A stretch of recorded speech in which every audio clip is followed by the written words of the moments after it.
आज रीजनिंग की पहली क्लास है, ठीक है ना। तो अभी देखिए सिलेबस जो है टेलीग्राम चैनल पर अपलोड कर दिए हैं।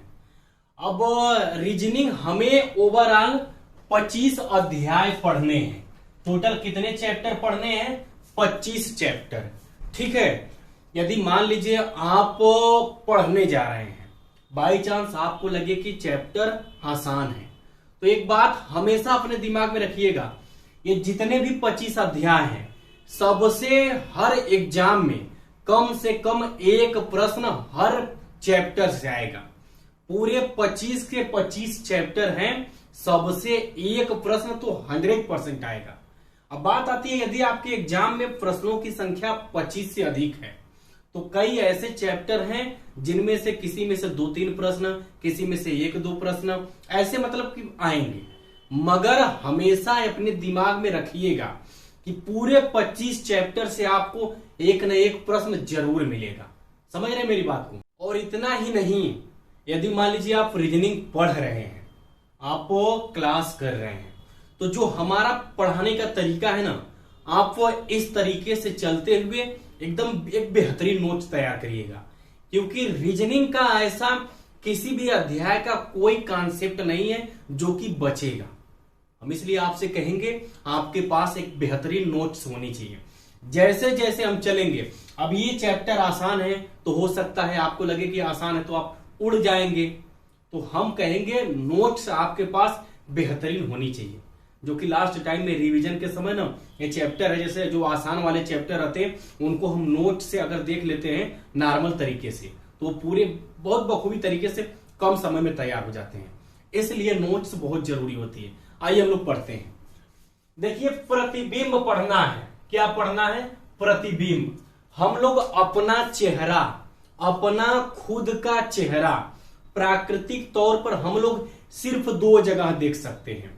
एक किसी दर्पण, मिरर यानी कि शीशे में हम लोग प्राकृतिक तौर पर अपना चेहरा सिर्फ 2 जगह देख सकते हैं, किसी दर्पण पर या तो जल में। दर्पण का मतलब अगर पालिशदार कोई सतह है ना तो उसे एक तरह से दर्पण की तरह ही माना जाता है। अगर कोई भाई शीशे का दर्पण एकदम चमकीला हो या कोई पालिशदार कुछ ऐसी रहती है, मतलब कांच जैसी कि उसमें भी थोड़ा हेलमेट देखे होंगे या कुछ ऐसी भी रहती है, मतलब जिसमें हमारी परछाई दिखती है, तो स्पष्ट तौर पर अपने चेहरे को, अपने शरीर को देखने के लिए हम शीशा का प्रयोग करते हैं या जल के सामने दिखाई देता है, ठीक है ना। तो हमें प्रतिबिंब 2 तरीके से पढ़ना है, एक दर्पण, दूसरा जल। अब देखिए बात आती है ना कि जो प्रतिबिंब बनता है यह कितने प्रकार से बनता है। प्रतिबिंब जो हमारा बनता है यह कितने प्रकार से बनता है।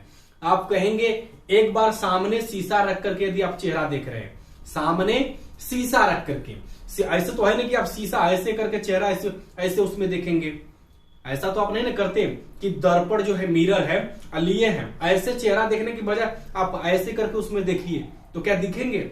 नहीं दिखेंगे। तो जो दर्पण से हम चेहरा देखते हैं, शीशा हमारा ऐसे रहता है कि नहीं।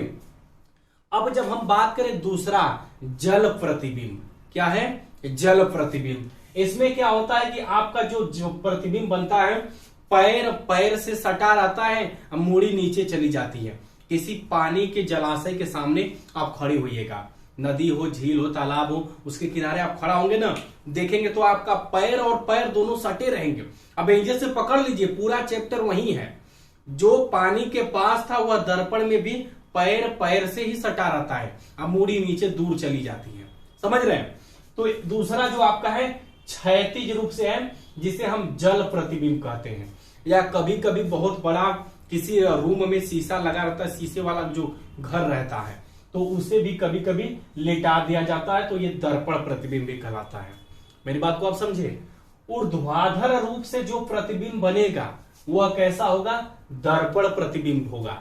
क्षैतिज रूप से जो पटका हुआ, ऐसे लेटा हुआ है, ये जो प्रतिबिंब बनेगा यह किसी बड़े घर में दर्पण भी हो सकता है। बाकी पानी तो है, जो जल है ये तो है। तो प्रतिबिंब हमारा मुख्य रूप से 2 तरीके से बनता है। अब बात आती है कि प्रतिबिंब कितने प्रकार का हो सकता है। जो सवाल एग्जाम में आती है ये प्रतिबिंब कितने प्रकार का हो सकता है। अब आप सोचिए कितने प्रकार का हो सकता है। एक ऐसा प्रतिबिंब होगा जिसमें घर हो गया, घर द्वार दरवाजा है, आदमी औरत महिला पुरुष, खिलौना साइकिल बाइक, मतलब एक ऐसा रहेगा जिसमें वस्तुएं दिखेंगी, वस्तुओं का आकार दिखेगा। और दूसरे वाले प्रतिबिंब में हम क्या करेंगे, संख्याओं को पलट करके देख सकते हैं। एक में तो वस्तुएं दिखेंगी, इस प्रकृति में जितनी भी वस्तुएं हैं सब जिसके तहत देखी जाएंगी वह आपका वस्तु या आकृति प्रतिबिंब होगा। और दूसरे तरीके से हम संख्याओं को देखते हैं, 1000 2000 5000 6000 कुछ लिख दिए और उसको शीशे में देखेंगे तो कैसे दिख रहा है, तो दूसरा क्या हो गया आपका संख्या होगी।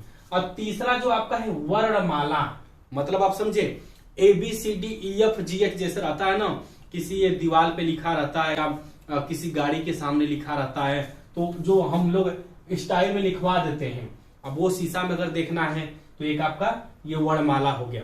हिंदी में नाम लिखे हैं तो हिंदी वर्णमाला, और इंग्लिश में लिखे हैं तो इंग्लिश वाली वर्णमाला।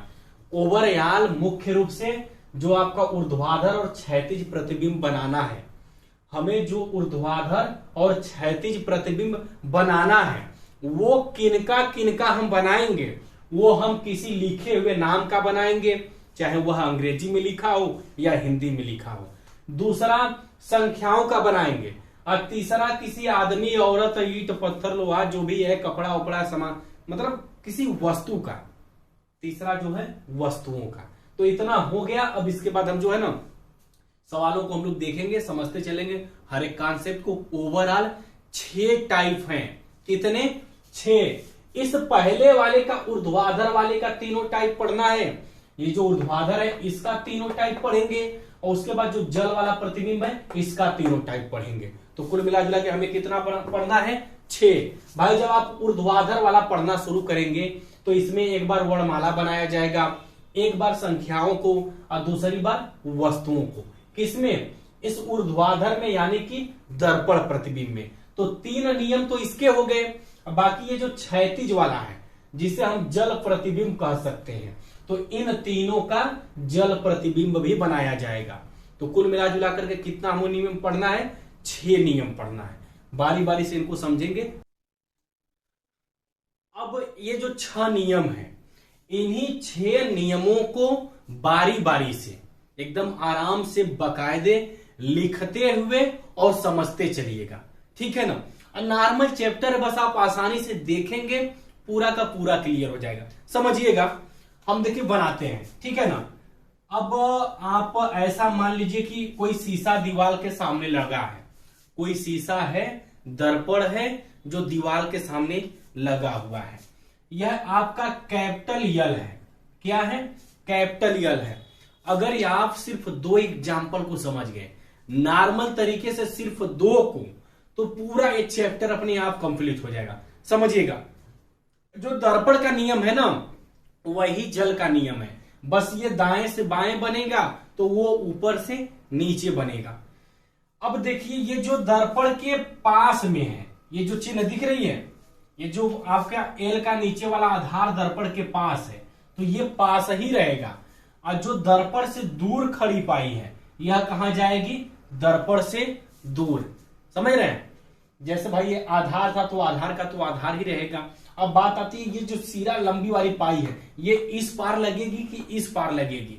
तो आपको हमेशा याद रखना है कि नीचे वाले 2 सिरे हैं और यह दर्पण से बाहर वाले सिरे पर है।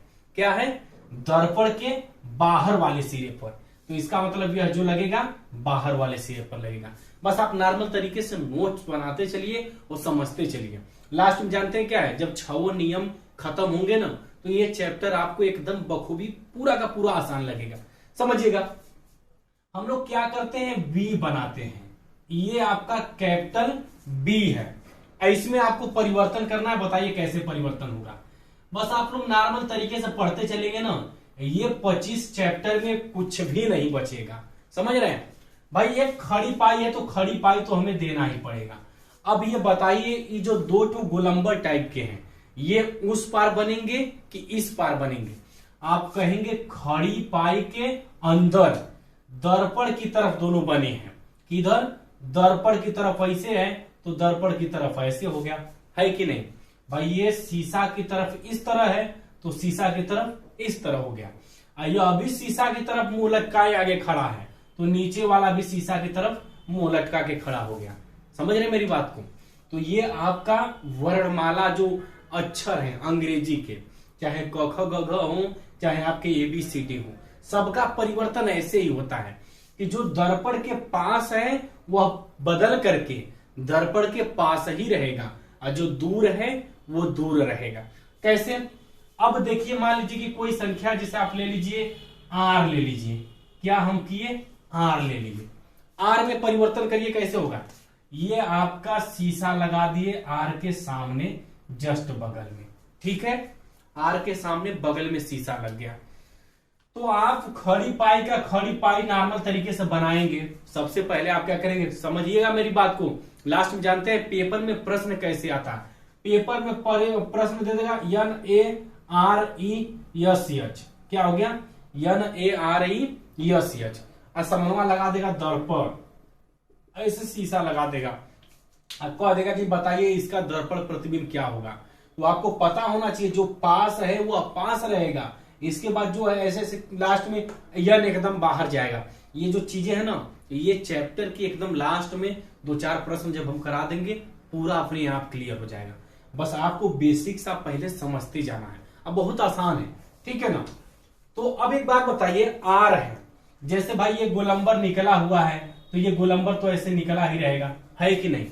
अब बात आती है, ये आप देख रहे हैं ना, जो ये तीर की तरह जा रहा है शीशे के पास, नीचे वाला सिरा शीशे के पास गया है तो यहां का भी नीचे वाला सिरा शीशे के पास आएगा, है कि नहीं भाई। खड़ी पाई थी, खड़ी पाई बनाए, अब ये गोलंबर उधर मुंह फाड़े हुए था शीशा की तरफ तो यह भी शीशा की तरफ मुंह डाल लिया।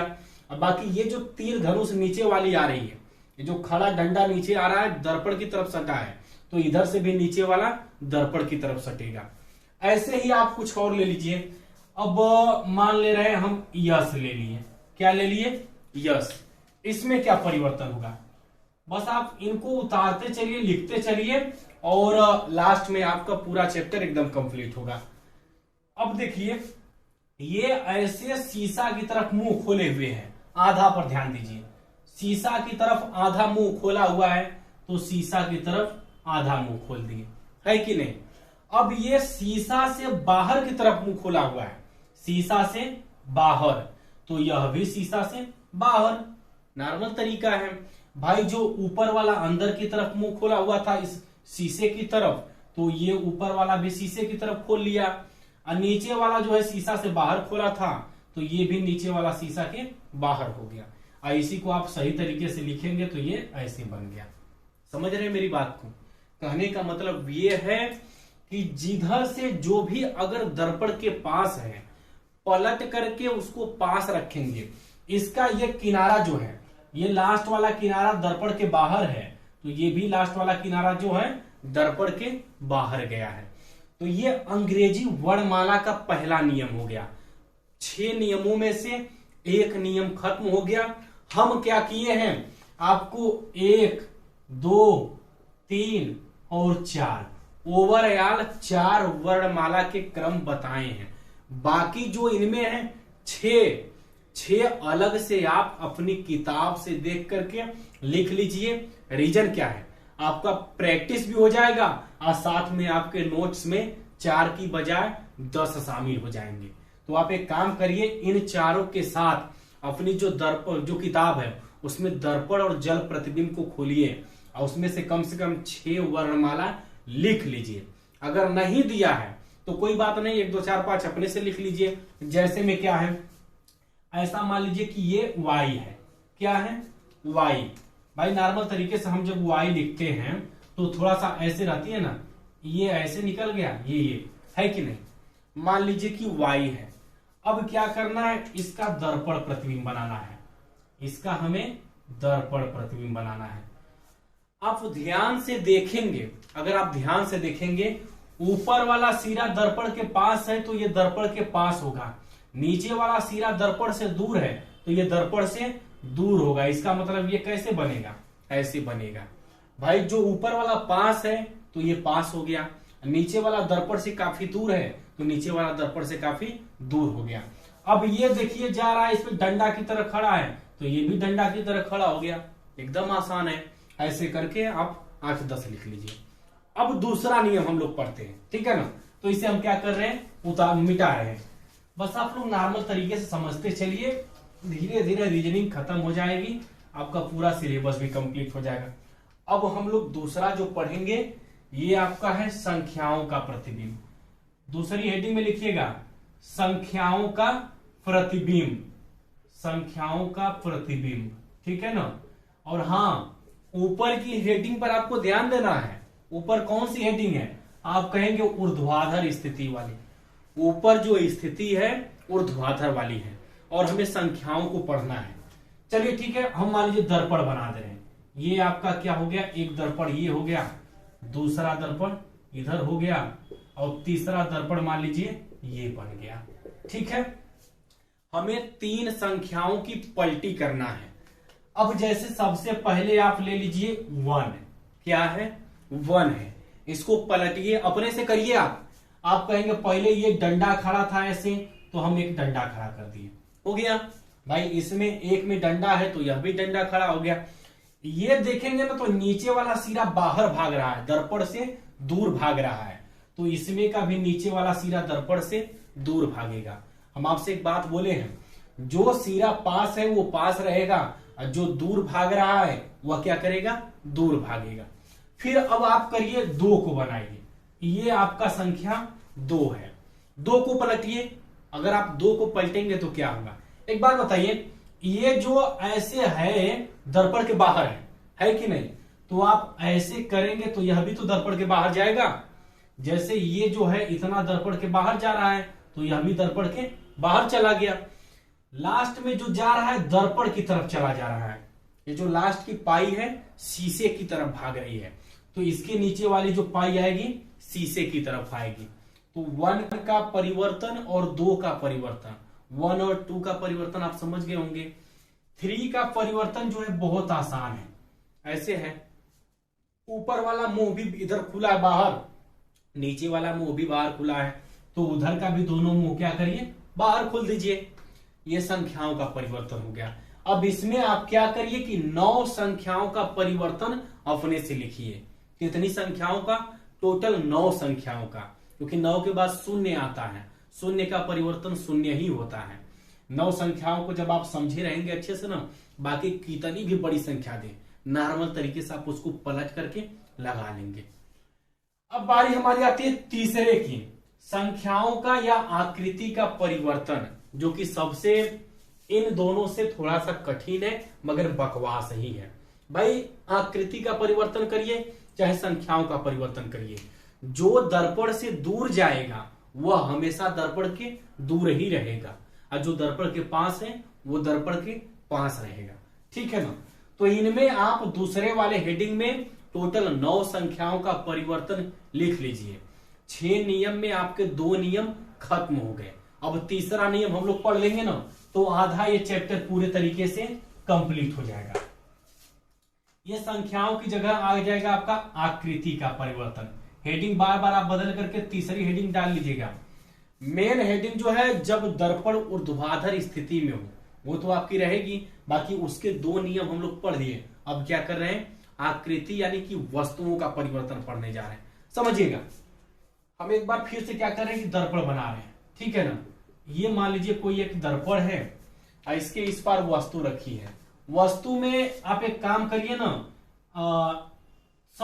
ये समकोण त्रिभुज रख दीजिए।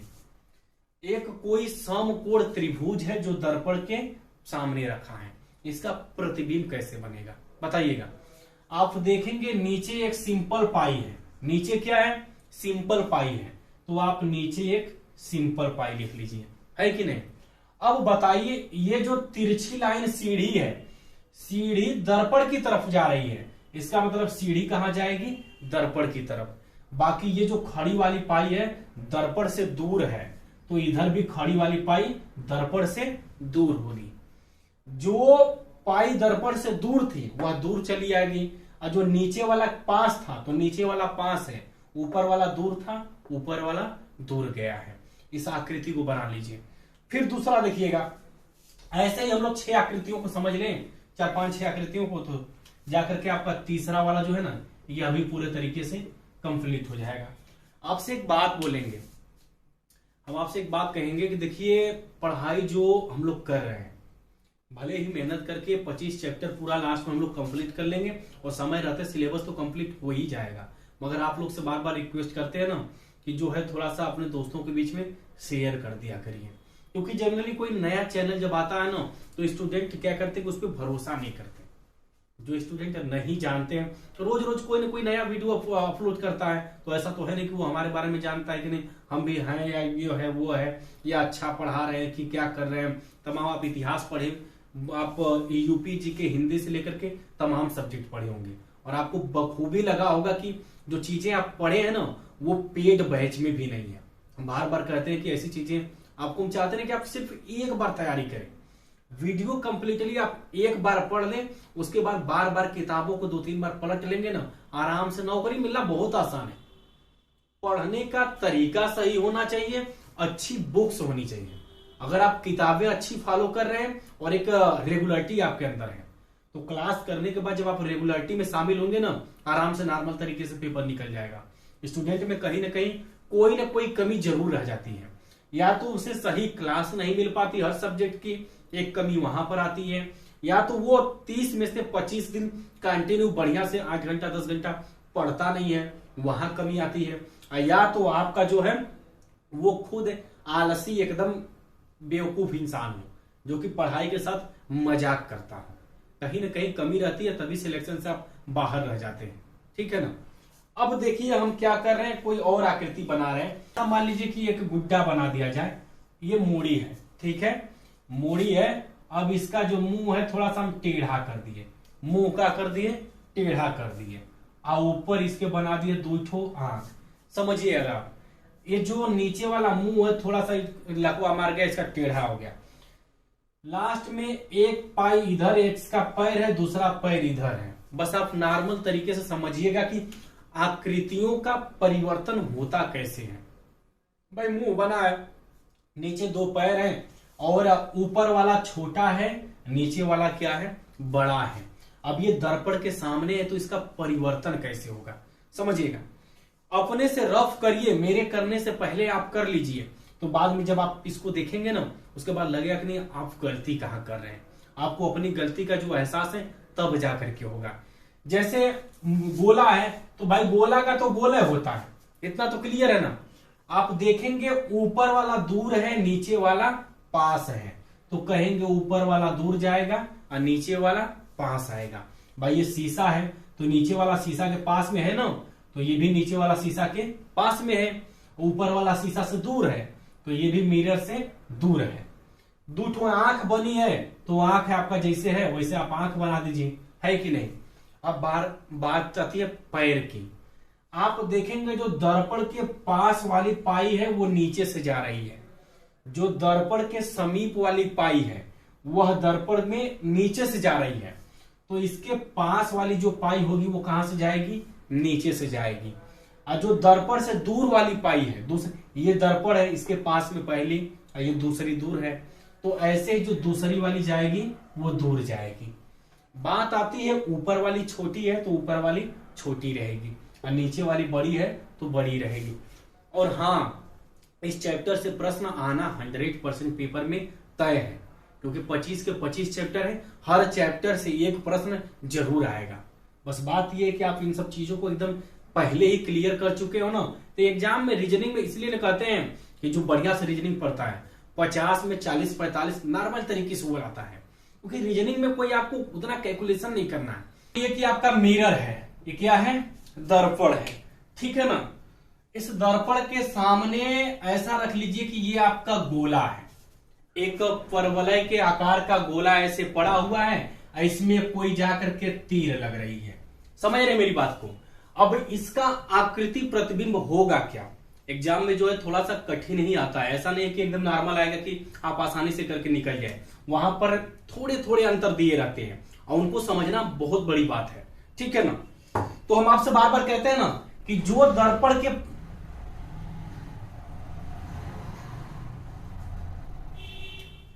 तो हम आपसे बार बार कहते हैं ना कि जो दर्पण के पास है वह इधर भी दर्पण के पास ही रहेगा।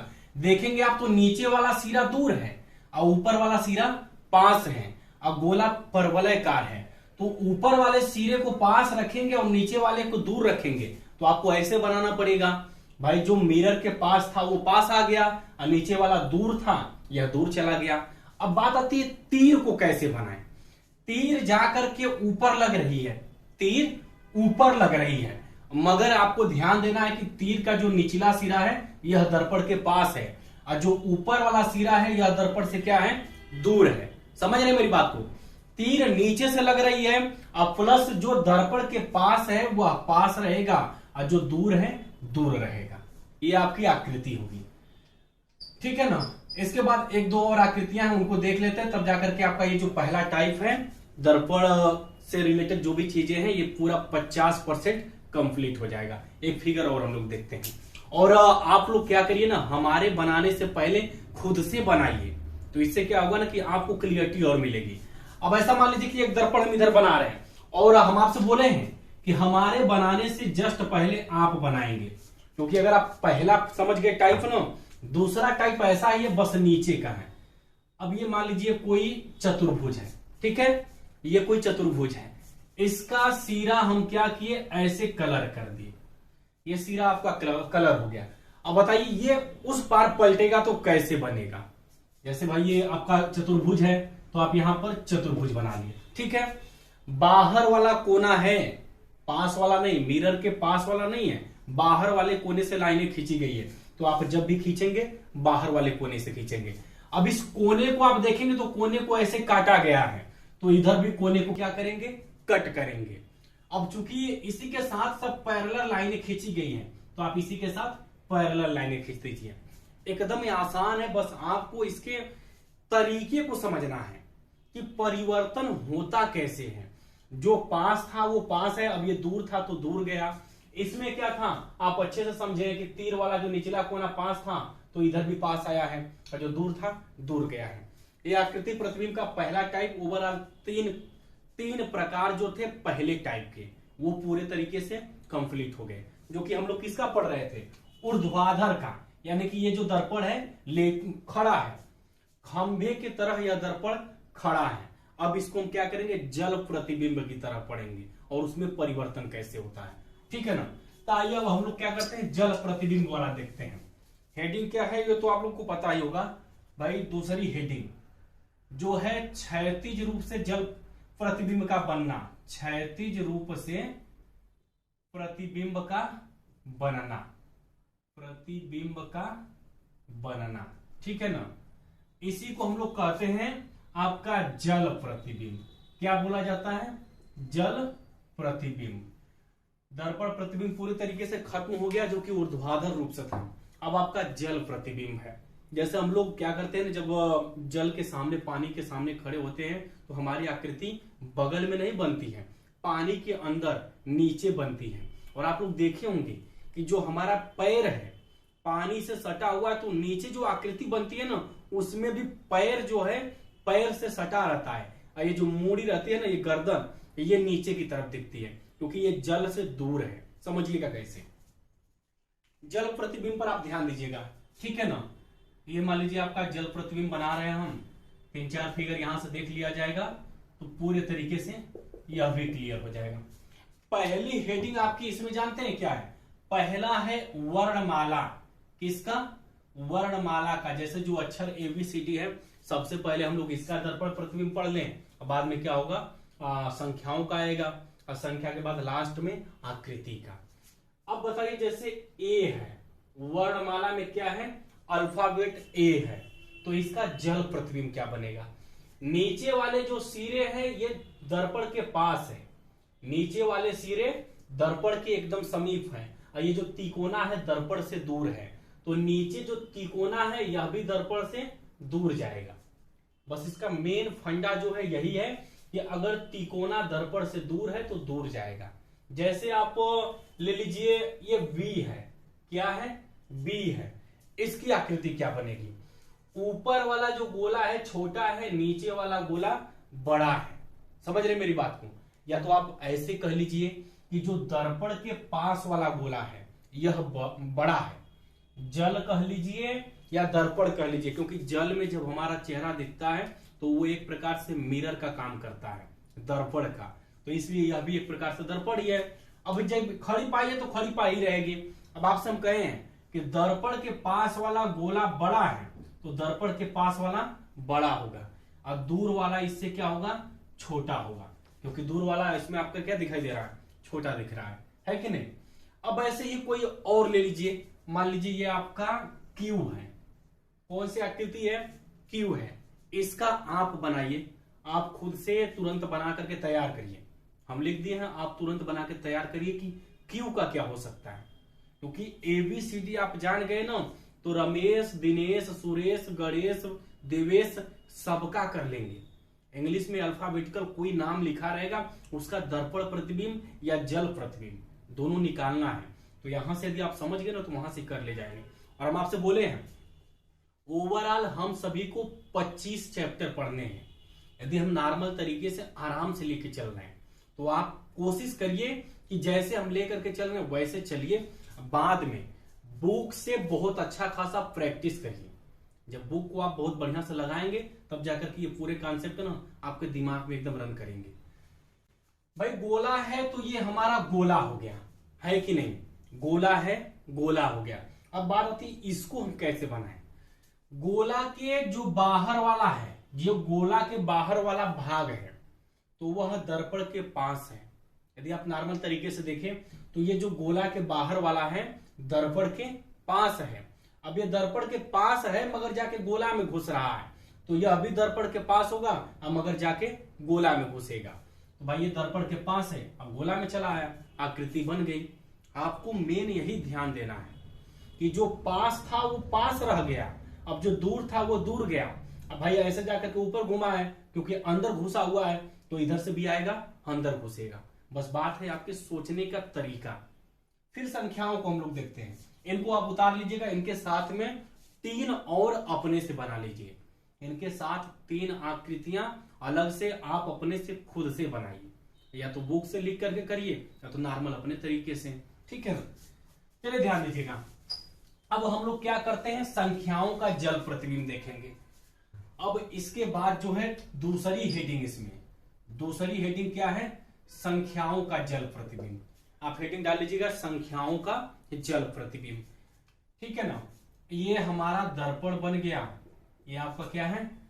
जल प्रतिबिंब, यानी कि दर्पण कह लीजिए या दर्पण को क्षैतिज रूप से रखा गया है। एक बात आपको बताना भूल गए हैं, कभी कभी एग्जाम में क्या होता है ना कि ये चिन्ह नहीं दिया रहता है। रेलवे के एग्जाम में ऐसा बहुत बार हुआ है, यह प्रतीक चिन्ह कुछ भी नहीं देगा, चित्र भी नहीं देगा, कह देगा, जानते हैं क्या कहेगा? SURESH, क्या हो गया? सुरेश। SURESH कह देगा कि दिए गए नाम का क्षैतिज प्रतिबिंब क्या होगा। यदि आप क्षैतिज और ऊर्ध्वाधर को बखूबी अपने दिमाग में नहीं लिए हैं, ये पूरा चैप्टर पढ़ने के बाद भी लास्ट में आप गलत कर जाएंगे, क्योंकि सीधे सीधे कहता है सुरेश का क्षैतिज दर्पण प्रतिबिंब क्या होगा। अब वहां पर नाम लिख दिया दर्पण प्रतिबिंब, तो जो नॉर्मल स्टूडेंट रहते हैं काफी ना, जो अच्छे स्टूडेंट के लेवल वाले गलती किए हैं। ऐसा बहुत बार हम देखे हैं, जो बढ़िया लेवल के स्टूडेंट रहते हैं वो भी गलती कर जाते हैं। सिर्फ लिखता क्या है प्रश्न, इसका क्षैतिज दर्पण प्रतिबिंब क्या होगा। क्या चीज? दर्पण प्रतिबिंब इसका क्या होगा। एग्जाम में जानते हैं क्या होता है, हमें टाइम बचाने के लिए प्रेशर, टाइम का बहुत ज्यादा प्रेशर होता है। ये होता है कितना जल्दी हम कर ले जाएं। तो इन सब जो स्टूडेंट रहते हैं ना, बस इस पे फोकस करते हैं। उनके दिमाग में 2 चीज चलता है, एक दर्पण प्रतिबिंब और दूसरा जल प्रतिबिंब। तो वो ये जानते हैं कि जल प्रतिबिंब रहेगा तो नीचे बनेगा और दर्पण प्रतिबिंब बने रहेगा तो दाएं बाएं बनेगा। और उसी में ये सुरेश को ये पलट देते हैं, उस पर काम एकदम गड़बड़ हो जाता है। पूरा का पूरा आता हुआ प्रश्न एकदम वो गलत करके आते हैं, क्योंकि जब ये क्षैतिज दर्पण प्रतिबिंब कहेगा, तब ये आपको दर्पण नीचे बनाना पड़ेगा। तब दर्पण क्या करना पड़ेगा, नीचे बनाना पड़ेगा। अब इसकी आकृति आप क्षैतिज दर्पण प्रतिबिंब बनाइए। चलिए आप लोग बनाइए, हम भी बना रहे हैं, आप लोग बनाइए, हमसे पहले कोशिश करिए कि बना लीजिए। हम कह रहे हैं कि ये जो आपका पाई है दर्पण के पास है और इसकी आकृति ऐसे ही बनेगी। ये जो पाई है दर्पण से दूर है, इसकी आकृति दूर बनेगी। दर्पण में क्या है, जैसे उस पार पलटते हैं हम लोग तो इधर की आकृति उधर चली जाती है। अब इसमें क्या है, ये जो सी ऐसे बना है तो सी इसी तरह से बनेगा, क्योंकि नीचे की आकृति उल्टा पलट गई है। ये जो बड़ा सा सी दिख रहा है यह भी सी इधर ही बनेगा। बस अंतर क्या है कि जो इधर मुंह खुला था नीचे था, दर्पण के पास था, तो वह दर्पण के पास है। ऊपर वाला दूर था, ऊपर वाला दूर है।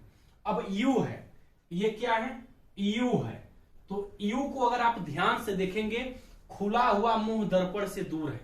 जो ये खुला हुआ मुंह है दर्पण से दूर है, तो आप इसमें भी खुले हुए मुंह को दर्पण से दूर बनाएंगे। एग्जाम में मेन टाइम यहां पर जाता है।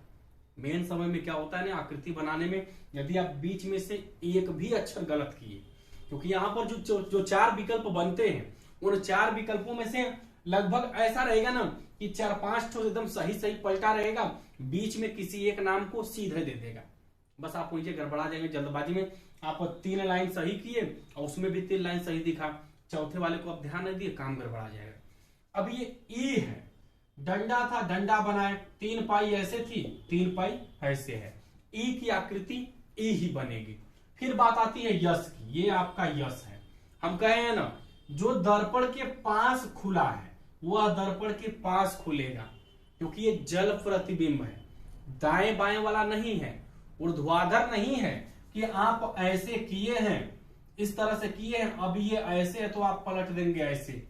ये ऊर्ध्वाधर में होता है, आकृति पलटती है। जबकि दर्पण में क्या होता है, आकृति जो थी वो वैसे ही रहती है। ये पाई है तो ये ऐसे हो जाता है, मतलब सीधे पलटता है। ये सी ऐसे था तो ये पलट के ऐसे ही रहेगा, जबकि उसमें क्या है, उल्टा हो जाता है। समझ रहे हैं? फिर आप इसमें बनाएंगे तो ये जो पास वाला इधर खुला था, पास वाला इधर खुला है, बाहर वाला दूर था तो बाहर वाला ऐसे खुल गया। समझ रहे हैं? यच है, ये आपका क्या है, सीढ़ी जैसा यच है, तो सीढ़ी जैसा यच, यच का यच ही बनेगा।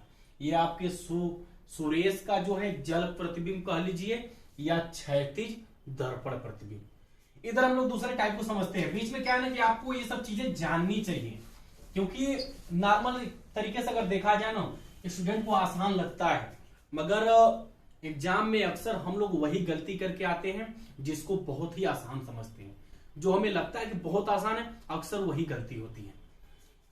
अब इसमें मान लीजिए आप संख्याओं का बनाना है, ये हो गई 1, ये संख्या कौन सी है, 1 है। अब इसकी आकृति बनाना है।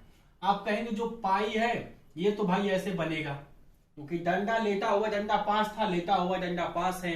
ये जो खड़ा हुआ डंडा है, खड़ा हुआ डंडा आ गया। अब इसको कैसे बनाएं, अब इसको समझ रहे हैं आप? यदि ध्यान से देखेंगे, जो डंडा से जुड़ा हुआ सिरा है वह दर्पण से दूर है, और जो डंडा से निकला हुआ सिरा ये वाला है, यह दर्पण के पास है। भाई ये वाला दर्पण के पास है और ये जो जुड़ा हुआ है दूर है, तो आप कहेंगे जुड़ा हुआ दूर रहेगा और निकला हुआ दर्पण के पास रहेगा। नॉर्मल तरीका है, बस आप उसको पलट दीजिए। अब जैसे आप ले लीजिए, ये 2 है, क्या है, 2 है, कठिन है, बनाइए आप खुद से। 2 जो है कठिन है। और ये जो जल प्रतिबिंब दर्पण प्रतिबिंब है ना, उसका ज्यादा प्रैक्टिस करने का जरूरत नहीं है। इसको ना आप ज्यादा प्रैक्टिस करने की बजाय अगर क्लास से समझ गए, 2-4-5 ठो लगा लिए, कभी काल को प्रैक्टिस से लगाते हुए बीच में मिल गया, नॉर्मल तरीके से तैयार रहेगा। पहली बात, ये जो पाई है यह पाई ऐसे बनेगी, ठीक है। अब ये आपको सोचना है, सोचना ये है कि ये जो डंडा है ऐसे दूर है, ये जो डंडा है आपका है इस तरह से बना हुआ है, दूर है, उधर की तरफ निकला हुआ है, तो इसमें भी उधर की तरफ निकलेगा। मगर बनेगा कैसे? आप कहेंगे उधर निकलेगा तो हम ऐसे निकाल दें, है कि नहीं? ये आपका 2 है। इसके बाद हम लोग क्या करते हैं, 7 को बनाते हैं, क्योंकि 7 भी थोड़ा कठिन माना जाता है। ये आपका 7 है। अब इसको आप कैसे बनाएंगे? जो 5 वाला सिरा है 5 रहेगा, और इधर आप देखेंगे तो ये आकृति ऐसे जाएगी, क्योंकि ये आकृति यहां पर आएगी।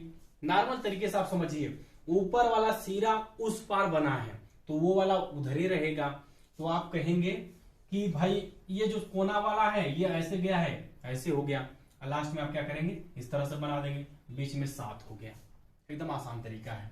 तो आपका टोटल 6 प्रकार में से 5 प्रकार पूरे तरीके से खत्म हो गए। लास्ट वाला क्या है कि जल प्रतिबिंब का जो है आकृति हमें बनाना है, कि आकृतियों वाला जल प्रतिबिंब कैसे बनेगा। लास्ट में हम लोग उसको समझ लेते हैं। आइए समझते हैं लास्ट वाले को। अब ये 6वां पढ़ लिया जाए, उसके बाद ये चैप्टर जो आसान था 25 में से आज एक चैप्टर पूरे तरीके से खत्म हो जाएगा, क्योंकि हम लोगों को ओवरऑल 25 चैप्टर और वो एकदम कंप्लीट पढ़ने हैं, कि पढ़ने के बाद कोई भी कॉन्सेप्ट बचे ना। और नॉर्मल तरीके से आप यकीन मानिए ना, आप लोग साथ में अगर पढ़ते रह गए तो लास्ट में ऐसा होगा कि कोई कॉन्सेप्ट नहीं बचेगा, सब क्लियर रहेंगे। जैसे कि समकोण त्रिभुज से शुरू किए थे, अब ये आपका समकोण त्रिभुज है। ऐसा मान लीजिए कि इसमें एक तीर हम मार दिए, समकोण त्रिभुज में कोई एक तीर मार दिए। अब इसका हमें जल प्रतिबिंब बनाना है। भाई आप कहेंगे जो लेटा हुआ है ये डंडा ऐसे ही रहेगा, इधर इस डंडे पर पाई गई है तो इधर इस डंडे पर पाई होगी। ये आपका दोनों सिरे मिले हुए, दोनों सिरे मिल गए, एकदम नॉर्मल तरीका है। जो डंडा लेटा हुआ था, डंडा हम लेटा दिए, इस सिरे से एक डंडा खड़ा था, इस सिरे से एक डंडा खड़ा कर दिए। बाद में ये दोनों सिरे जो हैं आपस में मिल गए। अब ये तीर अंदर की तरफ लग रही है कर्ण के ठीक बीच से, कर्ण के ठीक बीच से तीर जो है अंदर की तरफ 90 अंश के कोण को मार रही है। जो तीर आ रही है ना 90 अंश के कोण को कर्ण के ठीक मध्य से मार रही है। तो इसमें भी आप क्या करेंगे, 90 अंश के कोण को एकदम अंदर की तरफ मारेंगे, है कि नहीं। दूसरा फिगर देखिए, दूसरा फिगर मान लीजिए कि आपका वही आकृति ऐसे बन गई है, यहां पर एक गोला है थोड़ा सा, और लास्ट में क्या है कि एक तीर यहां मार रही है। इसको बनाइए आप लोग अपने से, खुद से करिए, इसका क्या होगा आपका आकृति प्रतिबिंब। आप कहेंगे ये जो पास वाला है, पास वाला जो है दर्पण के समीप है, तो यह दर्पण के क्या करेगा, समीप रहेगा। जो सिरा दर्पण के समीप था वह सिरा दर्पण के समीप है, और जो दूर था वह दूर गया। दूर वाले सिरे पर एक आकृति बनी है नीचे की तरफ, ऊपर नहीं बनी है, नीचे की तरफ। जैसे आप अगर देखेंगे तो ये आपका सेंटर है, सेंटर से आकृति अंदर की तरफ बनी हुई है दर्पण की तरफ। तो आप सेंटर से आकृति अंदर की तरफ दर्पण की तरफ बनाएंगे। फिर बात आती है तीर किधर से मारे, क्या चीज, तीर किधर से मारेंगे। आप देखेंगे जो ये आकृति है, इस आकृति को अगर हम देख लें तो तीर इस कोने पर लग रही है, आकृति के विपरीत। आकृति इस सिरे पर बनी है और तीर उसके सामने वाले पर लग रही है, तो तीर किस पे लगेगी, इस पर लगेगी, और सामने से अंदर जा रही है, तो यहां पर सामने से तीर अंदर जाएगी। ये चैप्टर आपका पूरे तरीके से खत्म हो गया। 2-4 आकृतियां आप अपने से खुद से बना करके इस चैप्टर का एकदम अच्छे से प्रैक्टिस कर लीजिए। उसके बाद जो भी चैप्टर है आते रहेंगे, और चैनल जो है ना अपने दोस्तों के बीच आप लोग शेयर करते रहिए। भले आसान चैप्टर था, पहला था, तो थोड़ा हम ज्यादा टाइम लिए हैं। आगे क्या होगा, जैसे आप लोग आगे जाएंगे ना ये चीजें और बढ़िया तरीके से आसान मिलेंगी, और साथ में एक एक कॉन्सेप्ट, ओवरऑल जितने भी कॉन्सेप्ट पूरे के पूरे कंप्लीट हो जाएंगे। सिर्फ आपको 25 चैप्टर 26 चैप्टर पढ़ना है। रीजनिंग में मैक्सिमम 25 चैप्टर के 35 के आसपास वीडियो आएंगे। 35 क्लास यदि आप कंप्लीट कर लेंगे, पूरी रीजनिंग एकदम बखूबी कंप्लीट होगी। यहाँ पर 100-150, ऐसा नहीं कि हम आपको 100-150 चैप्टर कराएं कि लंबी लंबी बातें करें, बीच में टाइम बर्बाद करें, ये सब चीजें नहीं रहेंगी, ठीक है। तो इसको आप लोग लिख करके बढ़िया से प्रैक्टिस कर लीजिएगा।